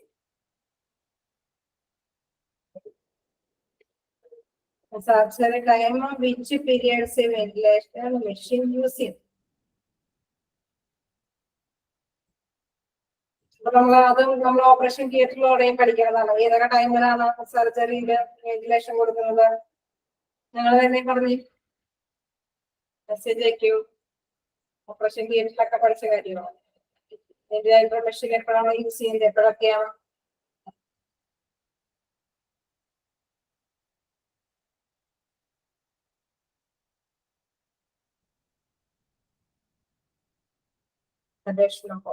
During surgery. വീണ്ടും ഒരെണ്ണം കൂടിയുണ്ട്. During surgery and recovery from surgery. Recovery from surgery during surgery period ആണെങ്കിലും എന്താണ് recovery from surgery. കുറച്ചു നേരം അല്ലെ ഒബ്സർവേഷന്റെ ടൈമിലെല്ലാം നമ്മൾ ഇത് യൂസ് ചെയ്യും. ഇത്രയും ക്വസ്റ്റ്യൻസ് മതിയില്ലേ? വലിയ കുഴപ്പമില്ലാത്തൊരു ചാപ്റ്റർ ആണ്. നിങ്ങൾക്ക് ക്വസ്റ്റ്യൻസ് നല്ല ക്വസ്റ്റ്യൻസും ഒക്കെ ബേസ് തന്നെയാണ്. നിങ്ങൾ നഴ്സിംഗ് അഡ്മിനിസ്ട്രേഷന്റെ PDF ഉള്ളവരൊക്കെ ഒന്ന് എടുത്ത് വെച്ച്. മിസ് ലാസ്റ്റ് ക്വസ്റ്റിന്റെ ആൻസർ ഒന്ന് പറയാമോ? In surgery time which period ventilator used? അതിന്റെ ആൻസർ പറയാമോ? During surgery and recovery from surgery. Recover ചെയ്തിട്ടുണ്ട് അല്ലെ? During surgery and recovery from surgery. Okay ma'am, thank you. ഇവിടെ പറയുന്നത് തന്നെയാണ് during surgery and recovery from surgery. ഈ ടൈമിലാണ് എന്ത് ഓപ്പറേഷൻ ടൈമിൽ നമ്മൾ യൂസ് ചെയ്യുന്നത്. ഓക്കെ, നിങ്ങളുടെ കയ്യിൽ നഴ്സിംഗ് അഡ്മിനിസ്ട്രേഷൻ ഉണ്ടെങ്കിൽ നിങ്ങൾ എടുത്ത് വെക്കാം.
അപ്പൊ നമ്മുടെ വെന്റിലേറ്ററിന്റെ ചാപ്റ്റർ ക്ലോസ് ചെയ്തു. നിങ്ങൾക്ക് പ്രത്യേകിച്ച് ഡൗട്ടൊന്നും ഇല്ലല്ലോ അല്ലെ? എന്തെങ്കിലും ഉണ്ടായിരുന്നോ? വെന്റിലേറ്റർ വലിയ കുഴപ്പമില്ലാത്ത ചാപ്റ്റർ ആണ്, ഇല്ലാന്ന് തന്നെ പറയുന്നുണ്ട്. അപ്പൊ നമുക്ക് നഴ്സിംഗ് അഡ്മിനിസ്ട്രേഷനിൽ നിന്ന് തുടങ്ങി ഇങ്ങനെ വെച്ചേക്കും. അപ്പൊ പിന്നെ നമുക്ക് കണ്ടിന്യൂ ചെയ്യാൻ എളുപ്പമാണല്ലോ. ആ ചാപ്റ്ററിന്റെ ഫസ്റ്റ് നമ്മൾ അതിലേക്ക് ഇരച്ചു കഴിഞ്ഞാൽ പിന്നെ ക്ലാസ് എടുക്കാൻ എളുപ്പമാവും. അപ്പൊ അതുകൊണ്ട് തന്നെ നമുക്കൊന്ന് തുടങ്ങി വെച്ചേക്കാം. നിങ്ങൾ ചാപ്റ്റർ കയ്യിലുള്ളവർ എടുത്തു വെക്കുക. ഇന്നത്തെ എന്താണ് ചാപ്റ്റർ 2 നഴ്സിംഗ് അഡ്മിനിസ്ട്രേഷൻ ആണ്. നിങ്ങളുടെ കയ്യിലിരിക്കുന്ന PDF ചാപ്റ്റർ എത്രയാണെന്ന് നിങ്ങൾ തന്നെ ഇന്ന് ഷെയർ ചെയ്യേണ്ടതായിട്ട് വരും. അപ്പോ ആർക്കെങ്കിലും 70 എല്ലാവരും ഒന്ന് ശ്രദ്ധിക്കുക. നിങ്ങളുടെ കയ്യിലിരിക്കുന്ന ചാപ്റ്ററിന്റെ നമ്പർ 17 ആണ്, 17. ഓക്കെ, അപ്പൊ നഴ്സിംഗ് അഡ്മിനിസ്ട്രേഷനിലാണ് അടുത്ത നമ്മുടെ ചാപ്റ്റർ. നമുക്ക് നോക്കാം അല്ലേ? നമുക്ക് വലിയ പ്രശ്നമില്ലാത്ത ഒരു 2 ചാപ്റ്റർ കഴിഞ്ഞു. ഇനി ഇതിലേക്ക് എന്താണെന്ന് നോക്കാം. ഇനി എന്താ പറയുന്നത്? നഴ്സിംഗ് അഡ്മിനിസ്ട്രേഷനിലെ ഇൻട്രൊഡക്ഷൻ പറയാൻ നമുക്കറിയാം അല്ലെ? ഒരു ഹോസ്പിറ്റലാകുമ്പോൾ ഒരുപാട് വ്യക്തികൾക്ക് ഒരു ജോലിയുള്ള സ്ഥാപനമാണ്. അപ്പൊ അതുമായി ബന്ധപ്പെട്ട് കുറെ നഴ്സുമാരാണെങ്കിലും മെഡിക്കലി ട്രീറ്റ് ചെയ്യുന്ന വ്യക്തികൾ, സ്പെഷ്യലി എന്തെങ്കിലുമൊക്കെ സ്പെഷ്യലൈസ്ഡ് ആയിട്ട് പഠിച്ചു വന്ന വ്യക്തികളൊക്കെ ആയിരിക്കും. അതുമായി ബന്ധപ്പെട്ടുള്ള കാര്യങ്ങളൊക്കെയാണ് ഇതിൽ ഡിസ്കസ് ചെയ്യുന്നത്. ഇൻട്രൊഡക്ഷൻ നോക്കാം. Nursing is a profession that offers services which benefit the health and well-being of people.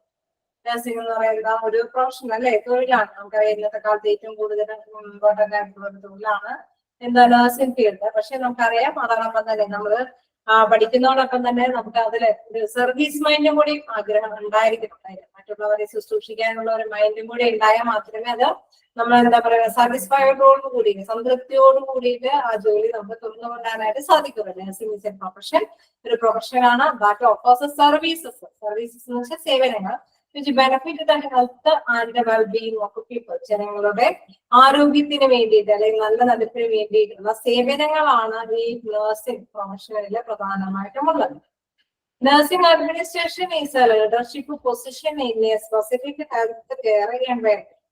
നമ്മുടെ സ്പെസിഫിക് ആയിട്ടുള്ള ഹെൽത്ത് കെയറിനെ കുറിച്ചിട്ടുള്ള ആ ഒരു പരിസ്ഥിതി വെച്ച് നോക്കുമ്പോൾ നഴ്സിംഗ് അഡ്മിനിസ്ട്രേഷൻ എന്ന് പറയുന്ന ഒരു ലീഡർഷിപ്പ് ആയിട്ടുള്ള ഒരു പൊസിഷൻ തന്നെയാണ്. അതായത് അത്രയും പൊസിഷൻ ആണ് എന്ത് നഴ്സിംഗ് അഡ്മിനിസ്ട്രേഷനിലുള്ളത്.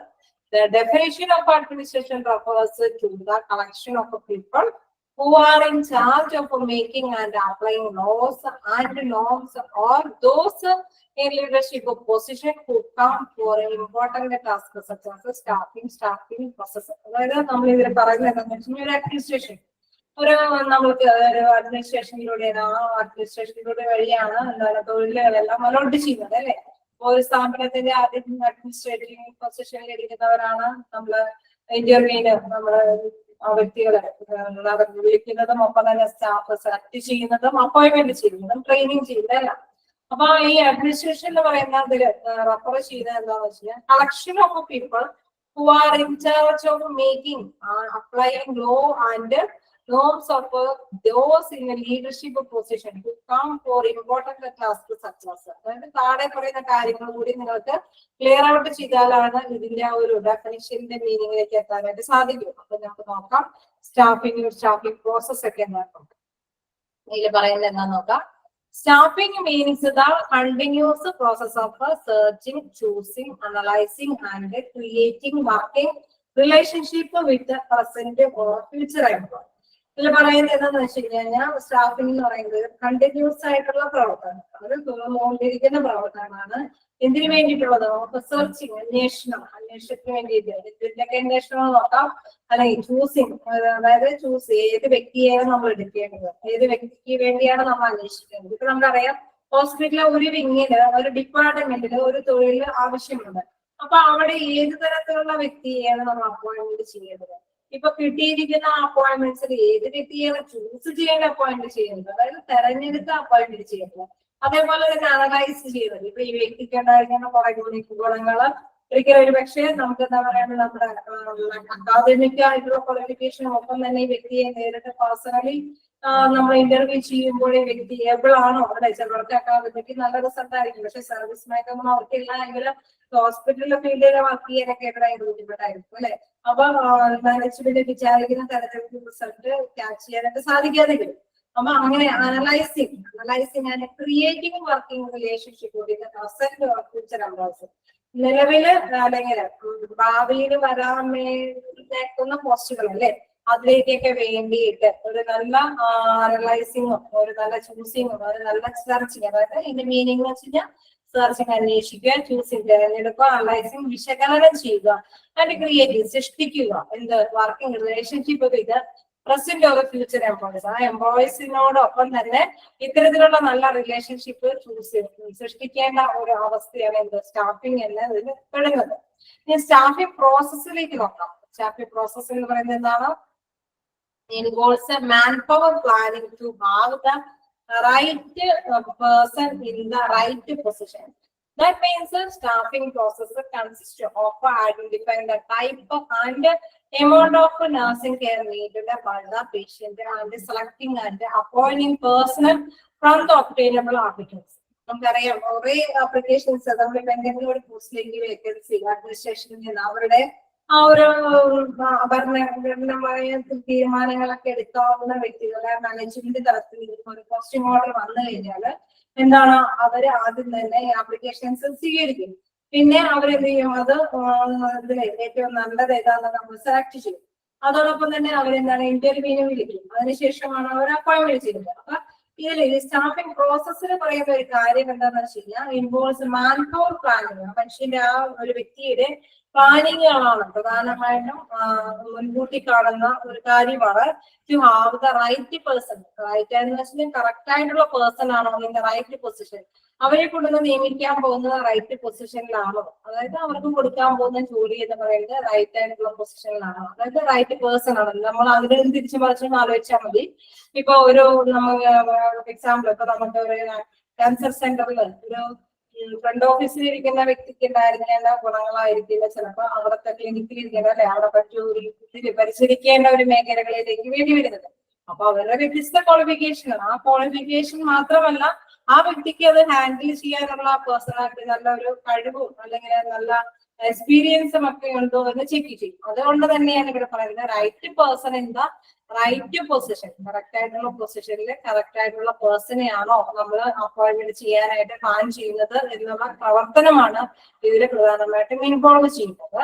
ദാറ്റ് മീൻസ് വീണ്ടും അത് മീൻ ചെയ്ത് പറയുകയാണ് staffing process consist of identifying the type and amount of nursing care needed by the patient and selecting and appointing personnel from the obtainable applicants. അതായത് ധാരാളം ആവശ്യമുണ്ട്. നമ്മളിത് വിവരിച്ചു തന്നെ സാധാരണ രീതിയിൽ പ്രത്യേകിച്ചൊന്നും ഇല്ല. നല്ല കറക്റ്റ് ആയിട്ടുള്ള പേഴ്സണെയാണോ കറക്റ്റ് ആയിട്ടുള്ള പ്ലേസിലാണോ അപ്പോയിന്റ്മെന്റ് ചെയ്തിരിക്കുന്നത് എന്നുള്ള വിശകലനം തന്നെയാണ് ഈ സ്റ്റാഫിംഗ് പ്രോസസ്സിൽ നടന്നുകൊണ്ടിരിക്കുന്നത്. അതിങ്ങനെ ഇവരിങ്ങനെ ഓരോ സെന്റൻസ് പിന്നെയും അതൊന്നും കൂടി വീണ്ടും മീൻ ചെയ്യുന്നത് പിന്നെയും ഒന്നും കൂടി മീൻ ചെയ്യുന്ന കാണിക്കുമ്പോഴാണ് നമുക്കാകെ കൺഫ്യൂഷൻ. നിങ്ങൾ വേറെ ഒന്നും ആലോചിക്കേണ്ട. നമുക്ക് ഏതെങ്കിലും ജോലിക്ക് പോവുകയാണെങ്കിൽ നമ്മൾ എന്താ ചെയ്യാം, ആദ്യം തന്നെ നമ്മൾ നമ്മുടെ ബയോഡാറ്റ കൊടുക്കും. എന്നിട്ട് അവരെന്ത് ചെയ്യും, നമ്മളെ വിളിക്കും അല്ലെ. നമുക്ക് ക്വാളിഫിക്കേഷൻ ഉണ്ടെങ്കിൽ അവരുദ്ദേശിക്കുന്ന പ്ലേസിലേക്ക് അല്ലെ, അവരുദ്ദേശിക്കുന്ന ഡിപ്പാർട്ട്മെന്റിലേക്ക് മതിയായ ക്വാളിഫിക്കേഷൻ നമുക്കുണ്ടെങ്കിൽ എന്ത് ചെയ്യും, അവര് നമ്മളെ വിളിക്കും. എന്നിട്ട് അവരെന്ത് ചെയ്യും, അവര് നമ്മൾ പേഴ്സണലി ഇന്റർവ്യൂ ചെയ്യും. നമുക്ക് എക്സ്പീരിയൻസ് ഉണ്ടോ എന്ന് ചോദിക്കും, നമ്മൾ ഏബിൾ ആണോ എന്ന് ചോദിക്കും, നമുക്ക് സാറ്റിസ്ഫൈഡ് ആയി ഫീൽഡിലൊക്കെ സാറ്റിസ്ഫൈഡ് ആയിട്ട് ജോലി ചെയ്യുന്നതിന് എന്താണ് അവർക്ക് ഡേ ഡ്യൂട്ടി നൈറ്റ് ഡ്യൂട്ടി ഒക്കെ ചെയ്യേണ്ടതൊക്കെ ആയിട്ട് വരും. അപ്പൊ അതിനെല്ലാം ഏബിൾ ആണോ, അതിനെല്ലാം വിധേയമാണോ, അതോടൊപ്പം തന്നെ സർവീസ് മൈൻഡ് ഉള്ള വ്യക്തിയാണോ എന്നൊക്കെ ഇന്റർവ്യൂ ചെയ്യും. അപ്പൊ അതിനുശേഷമാണ് ഈ പേഴ്സൺ കറക്റ്റ് ആയിട്ടുള്ള പൊസിഷനിലാണ് ഞാൻ അപ്പോയിന്റ് ചെയ്തിരിക്കുന്നത് എന്ന് ഭരണഘടനാകർത്താക്കള് നിശ്ചയിക്കുന്നത്. അപ്പൊ അത് ചെയ്യണമെങ്കിൽ എന്താണ്, ഇവർക്ക് എപ്പോഴും ഇങ്ങനെ ഓപ്പർച്യൂണിറ്റീസ് ഇങ്ങനെ എപ്പോഴാണ് ഒരാള് വെക്കേറ്റ് ചെയ്ത് കഴിഞ്ഞതിന് ശേഷമല്ല നഴ്സിംഗ് ഫീൽഡിൽ നിങ്ങൾക്ക് ഓപ്പർച്യൂണിറ്റീസ് നിന്ന് വെക്കുക. അവരെന്താ നേരത്തെ കൂട്ടി ആൾക്കാരെ വിളിച്ചുകൊണ്ടിരിക്കും അല്ലെ. ഒരാളെ ഞാൻ കേസിൽ വന്നില്ല എങ്കിൽ അല്ലെങ്കിൽ അതായത് അങ്ങനെ ഇടയ്ക്കുള്ള ലീവ് അല്ല ഉദ്ദേശിച്ചത്, ലോങ് ലീവ് വന്നു കഴിഞ്ഞാൽ ഒരാളെ നമുക്ക് സബ്സ്റ്റിറ്റ്യൂട്ട് ആയിട്ട് അപ്പോയിന്റ്മെന്റ് ചെയ്യേണ്ടതായിട്ട് വരും. അപ്പൊ ഇത് എപ്പോഴാണെങ്കിലും അങ്ങനെ വരാനുള്ള സാധ്യതയൊക്കെ ഉള്ളത് കൊണ്ട് ഇതെന്താണ്, ഈ ഫീൽഡിലുള്ളവർ എപ്പോഴും ഇതിന് വേണ്ടിയിട്ട് ഏബിൾ ആയിരിക്കും. ഈ അഡ്മിനിസ്ട്രേഷൻ പവറിലുള്ളവർ എപ്പോഴും അതിന് വേണ്ടിയിട്ടുള്ള കാര്യങ്ങൾ ചെയ്തുകൊണ്ടിരിക്കും. അവർ ചെയ്യുന്ന പ്രവർത്തനം എന്താണെന്ന് വെച്ച് കഴിഞ്ഞാൽ ഓക്കെ എഫിഷ്യന്റ് ആയിട്ടുള്ളവരെ ചൂസ് ചെയ്യുന്നത് എന്നുള്ള അർത്ഥമാണ്. അതായത് നല്ല കാര്യക്ഷമതയുള്ള വ്യക്തികളെ ചൂസ് ചെയ്യുന്ന ഒരു പ്രവർത്തനമാണ് ഇത് സ്റ്റാഫിംഗ് പ്രോസസ്സിൽ നടത്തുന്നത്. ഏബിൾ ആണോ, കാര്യക്ഷമമായിട്ടുള്ള വ്യക്തിയാണ് നമുക്കറിഞ്ഞൂടെ. ചില എല്ലാ മനുഷ്യർക്കും ഓക്കെ നമ്മുടെ അക്കാദമിക് ക്വാളിഫിക്കേഷൻ ആയാലും ഒക്കെ ആയിരിക്കും. പക്ഷെ ചിലപ്പോഴെല്ലാം ഇവര് എന്താണ് നമ്മുടെ ആക്ച്വലി പെർഫോം ചെയ്യുന്ന സമയത്ത് ചിലപ്പോൾ പെർഫോം ചെയ്യാനായിട്ട് സാധിച്ചെന്ന് വരില്ല. അപ്പൊ എഫിഷ്യന്റ് ആയിട്ടുള്ള പേഴ്സൺസിനെയാണ് എഫിഷ്യന്റ് ആയിട്ടുള്ള ആ പ്ലേസിൽ നമ്മൾ നിർത്തിയിരിക്കുന്നതെന്ന് ഉറപ്പുവരുത്തുന്ന ഒരു പ്രവർത്തനമാണ് എന്റെ സ്റ്റാഫിംഗ് പ്രോസസ്സിൽ നടത്തിക്കൊണ്ടിരിക്കുന്നത്. അതിങ്ങനെ എന്താ പറയുക, വിവരിച്ച് പല രീതിയിൽ വീണ്ടും വീണ്ടും വ്യാഖ്യാനിച്ചേക്കുന്നതാണ്. നമുക്ക് മനസ്സിലാക്കുന്ന രീതിയിലാണ് നിങ്ങൾക്ക് മനസ്സിലാക്കാവണമെന്ന് വിചാരിക്കുന്നു. അപ്പൊ അത് നമ്മൾ താഴെ വരെ സ്റ്റാഫിംഗ് പ്രോസസ്സ് വരെ പറഞ്ഞിട്ടാണ് ഇതിന്റെ ഡെഫിനിഷനിലേക്ക് നമ്മൾ വരുന്നത്. Definition of administration refers to the collection of people who are in charge of making and applying laws and norms for those in leadership position who come for important tasks such as അതായത് ഓരോ ടാസ്കുകളെ നമുക്ക് ചെയ്യാൻ ഉദ്ദേശിക്കുന്ന കാര്യങ്ങൾ ചെയ്ത് കൃത്യസമയത്ത് കൃത്യമായ രീതിയിൽ ചെയ്തു തീർക്കാൻ പറ്റുന്ന വ്യക്തികളെ അപ്പോയിന്റ് ചെയ്യണം. അപ്പൊ അതിന് വേണ്ടിയിട്ടുള്ള പ്രോസസ്സും പരിപാടികളൊക്കെയാണ് എന്താ താഴെ പറയുന്നത് സ്റ്റാഫിംഗും പ്രോസസ്സും. ഞാൻ ജസ്റ്റ് ഇൻട്രൊഡക്ഷൻ മാത്രമേ നിങ്ങൾക്ക് പറഞ്ഞു നിർത്തുന്നേ ഉള്ളൂ. നിങ്ങൾ അതൊന്ന് വായിക്കുകയും കൂടി നോക്കി മനസ്സിലാക്കി ഉറപ്പിക്കാൻ വേണ്ടിയിട്ടാണ് ഞാൻ സ്റ്റാർട്ട് ചെയ്തിട്ടത്. വളരെ ചെറിയ കാര്യമാണ് ഇവിടെ ഡിസ്കസ് ചെയ്തത്, പക്ഷെ അവര് വിവരിച്ചപ്പോൾ കുറച്ച് എക്സ്പ്ലനേഷൻ കൂടി വന്നു. അപ്പോഴാണ് നമുക്ക് ആകെ കൺഫ്യൂഷൻ ആയത്. അപ്പൊ സ്റ്റാഫിംഗ് എന്താണ്, സ്റ്റാഫിംഗ് പ്രോസസ് എന്താണെന്നുള്ള കാര്യം കൊണ്ട് നിങ്ങളൊന്ന് മനസ്സിലാക്കി വെക്കുക. ഇത് പ്രത്യേകിച്ച് ഒന്നും നമ്മളെ കൺഫ്യൂഷൻ ആക്കേണ്ട കാര്യങ്ങളൊന്നും ഇല്ല. ഇതിൽ നടക്കുന്ന കാര്യം എന്ന് വെച്ച് കഴിഞ്ഞാൽ ഇന്റർവ്യൂ ബോർഡിന് മുമ്പിൽ നമ്മൾ കൊടുക്കുന്ന ആ ആപ്ലിക്കേഷൻ അനുസരിച്ച് നമ്മളെ അവരെ സെലക്ട് ചെയ്യുന്ന രീതി നിങ്ങൾ ആലോചിച്ചാൽ മാത്രം മതി. ഏറ്റവും നല്ല എഫിഷ്യന്റ് ആയിട്ടുള്ള പേഴ്സൺസിനെ മാത്രമേ അവർ സെലക്ട് ചെയ്യുള്ളൂ. അപ്പോൾ അതായത് അത് തന്നെയാണ് ഇവിടെ ഇങ്ങനെ പ്രത്യേകമായിട്ട് ഒരു കണ്ടിന്യൂസ് പ്രോസസ് ആണെന്നൊക്കെ പറഞ്ഞുകൊണ്ട് പറഞ്ഞിരിക്കുന്നത്. ഓക്കെ, നമ്മൾ കുറെ ഒന്നും എടുക്കുന്നില്ല. ഇതിൽ കുറച്ച് കാര്യങ്ങളൊക്കെ പറയുന്നുണ്ട്. ലോജിക്കൽ ആയിട്ടുള്ള operations, aim of nursing administration, അങ്ങനെ കുറച്ച് കാര്യങ്ങളൊക്കെ എലമെന്റ്സുകൾ, അങ്ങനെ കുറെ കാര്യങ്ങളൊക്കെ നമ്മൾക്ക് വരുന്നുണ്ട്. പക്ഷെ നിങ്ങൾ കൂടുതലായിട്ട് കഴിയുമ്പോൾ നിങ്ങൾക്ക് ഇത് കൂടുതൽ ക്യാച്ച് ചെയ്യാനായിട്ട് എളുപ്പമാണ്. എനിവേ നമ്മൾ ഇവിടെ വരെ പറഞ്ഞു നിർത്തിയിട്ടുള്ളൂ. പിന്നെ അത് മാത്രമല്ല കണ്ടിന്യൂസ്ലി ക്ലാസ്സുകൾ ഉണ്ടാകുന്നുണ്ട്. അതുകൊണ്ട് തന്നെ ഞാൻ ടയേർഡാണ്. അപ്പോ നിങ്ങൾ വായിച്ചു നോക്കുക. ഒന്നുകൂടി ഞാൻ എന്താ പറയുക 2-3 മിനിറ്റ് കൂടി ഉണ്ടെന്ന് തോന്നുന്നു.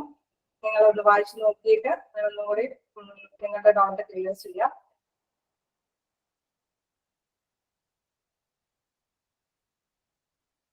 ഞാൻ അൺമ്യൂട്ട് ചെയ്തിട്ടുണ്ട്. ഡൗട്ടുകൾ ചോദിച്ചിട്ടുള്ളൂ. വായിച്ചു നോക്കിക്കോ.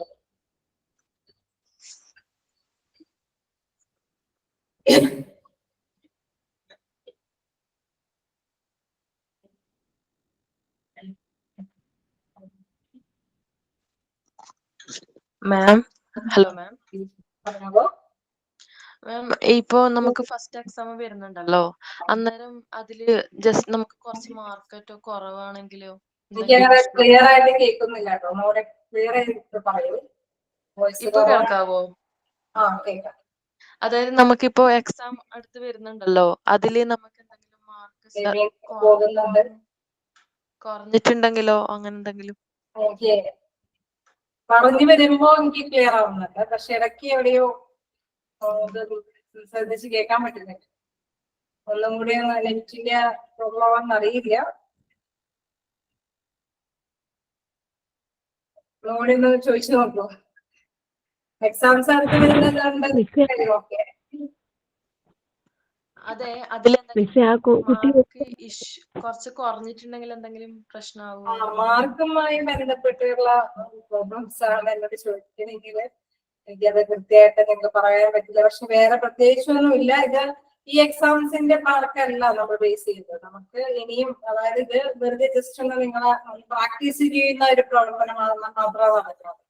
ഇനിയും എന്താ പറയുക, ഇതിന്റെയൊക്കെ ഇപ്പൊ ആൻസേഴ്സ് കഴിഞ്ഞ് വീണ്ടും നമുക്ക് എക്സാം ഉണ്ട്. അടുത്ത സെക്ഷൻസിലേക്ക് വീണ്ടും നമ്മളൊരു മോഡൽ തരും നിങ്ങൾക്ക്. എന്തായാലും അതുമായി ബന്ധപ്പെട്ട് സാറ് ക്ലാസ് എടുത്തിട്ടുണ്ടാവും, മാം പറഞ്ഞിട്ടുണ്ടാവും. ഇത് ഈ എക്സാമിനെ ബേസ് ചെയ്തിട്ടല്ല നമ്മൾ ഫൈനൽ മാർക്ക് സജസ്റ്റ് ചെയ്യുന്നതൊക്കെ. നമുക്ക് ടെസ്റ്റുകളൊക്കെ നോക്കുക. അതോടൊപ്പം തന്നെ ഈ ക്ലാസ് ഇതിനനുസരിച്ച് നിങ്ങൾ എക്സാമിന് വേണ്ടി പ്രിപ്പയർ ചെയ്യുക.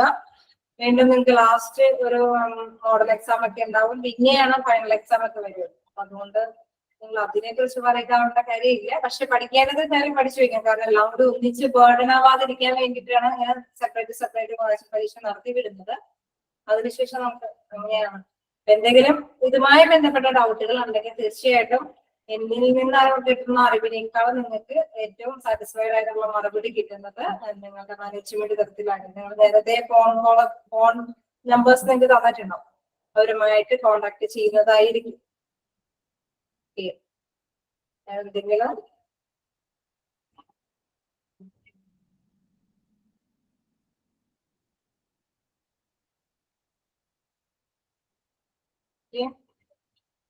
എന്തായാലും നമുക്ക് 2 ചാപ്റ്റേഴ്സ് കൂടെ എടുക്കാനുണ്ട്. ലാസ്റ്റ് അഡ്മിനിസ്ട്രേഷൻ, മറ്റേ ടെർമിനോളജി നിഷാൻ തുടങ്ങി വെച്ചിട്ടുണ്ട് അല്ലെ?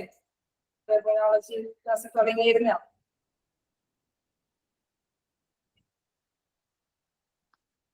യെസ് മാം,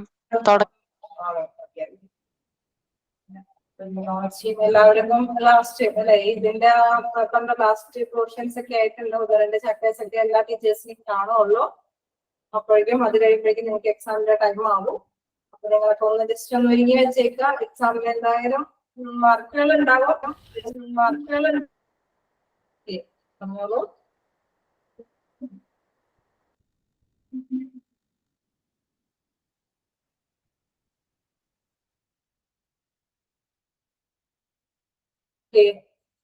പ്രത്യേകിച്ചൊന്നും സംസാരിക്കാനില്ലെന്ന് തോന്നുന്നു. ഇനി നമുക്ക് നെക്സ്റ്റ് ക്ലാസ്സിലെ നഴ്സിംഗ് അഡ്മിനിസ്ട്രേഷൻ കണ്ടിന്യൂ ചെയ്യാം. അപ്പൊ നമുക്ക് സ്റ്റുഡന്റ് ഡീപ്പായിട്ട് സ്റ്റാർട്ട് ചെയ്യാം. ഓക്കെ, അപ്പൊ നമുക്ക് നെക്സ്റ്റ് ക്ലാസ്സിൽ കാണാം. Okay, by.